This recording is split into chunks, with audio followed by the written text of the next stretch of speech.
And now, when you talk about things like effective leadership, how can we be able to develop that, in organizations? Because I think that's something that's very important. Leaders that are able to encourage people, leaders that are able to get people to work together as a team and to be able to express themselves, because that's what psychological safety is about. It's about being able to take risks, is being able to ask questions that may make other people feel uncomfortable.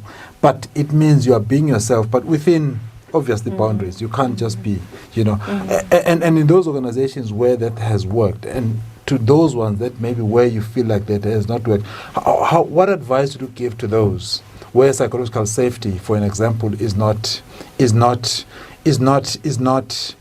applied? So I think for me, in the organizations that it's worked is where there was leadership buy-in and leadership support. And leaders actually, it starts with them. So again, I will use, in the 2000s, the APSA models. Yes. Because from the leaders, they went on shifting leadership behaviors and self-mastery and all of those things. So it was them understanding themselves first. Yes.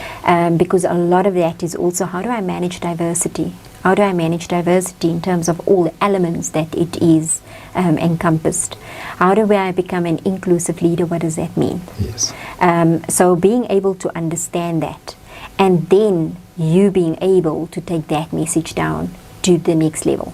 So I think a lot of times also we outsource a lot of stuff to consultants. But the organizations where it's worked the best was actually upskilling your line leaders to become those change agents that takes the messaging forward. And also to have this aligned message that, if X, then Y is the consequence. Yes.